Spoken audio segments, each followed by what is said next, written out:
Now, going onwards, we see that the people of taqwa, they have 5 characteristics. Allah doesn't leave you with that.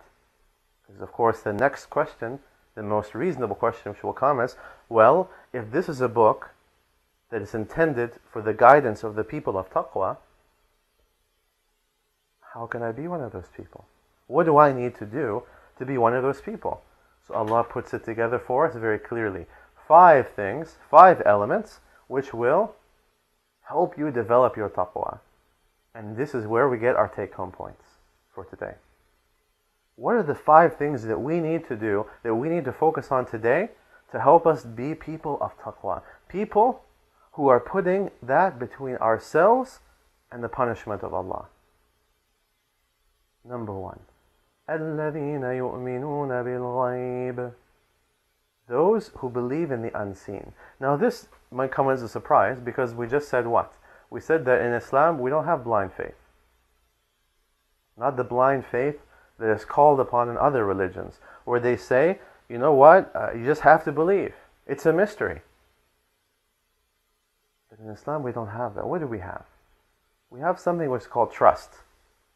Okay? So if you go with someone right now, for example, okay, you go with someone on a journey, and every time you come to a dangerous portion of that journey, that person says, hold my hand and trust me. Do what I tell you to do and I will get you through it. The first time you're going to be very reluctant, but he gets you through it. The second time, a little less reluctant, but still very hesitant.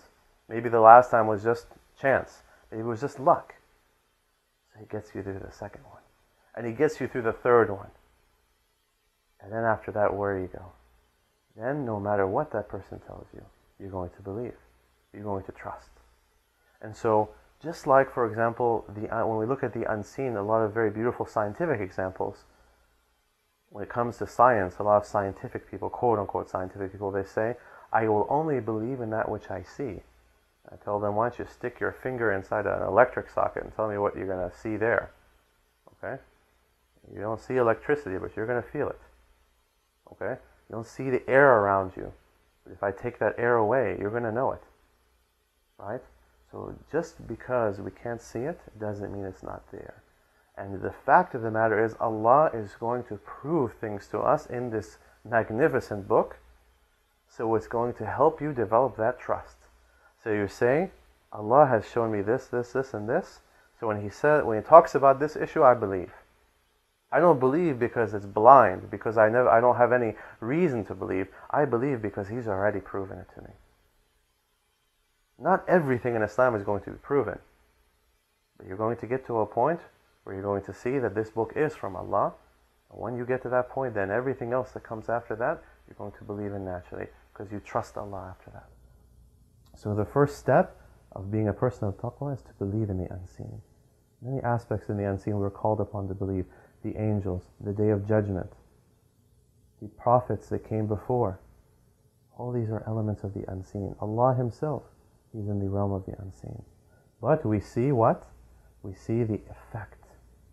We have the logical background for being that there is a day of judgment, and so on. الَّذِينَ يُؤْمِنُونَ بِالْغَيْبِ وَيُقِيمُونَ الصَّلَاةَ. Number 2, establishing prayers. Okay? The Prophet ﷺ, he said, أَوَّلُ مَا يُحَاسَبُ النَّاسُ يَوْمَ الْقِيَامَةِ أَعْمَالَهُمُ الصَّلَاةِ. The first thing among the acts of worship that the human beings will be held accountable for on the Day of Judgment is their prayers. It always confuses me every Ramadan, because 3-4 days before the first day of Ramadan, you attend Aisha prayer in the masjid, and there's like 7 or 8 people. In very big masajid, in very big cities, maybe you get like 100 people. Subhanallah, Ramadan comes, that first night of Ramadan, and the masjid is more people than Jum'ah prayer. People don't mind missing Aisha prayer, but they will not miss one rak'ah of Tarawih prayer, as if the Tarawih prayer is going to save them on the Day of Judgment. So we are not worshippers of Ramadan. We're not people who know Allah only when Ramadan comes. We have to be people that know Allah every single season of the year. every single day. The salah is something we have to be patient upon, disciplined upon, and we have to commit ourselves to doing it every single day. How can we sit and enjoy the blessings of Allah and we don't have the manners to go and thank Him and praise Him every single day? SubhanAllah, if a human being was to come and give to us $1 million right now, we would be thanking that man for the rest of our lives.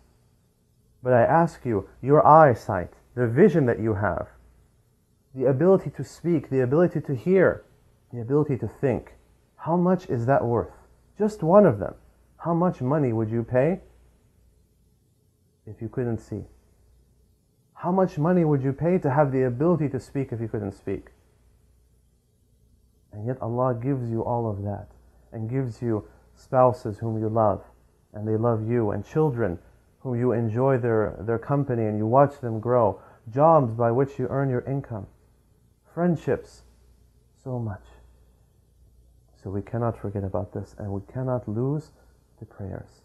And specifically to remember also to attend to the masjid, inshaAllah, because this is very important.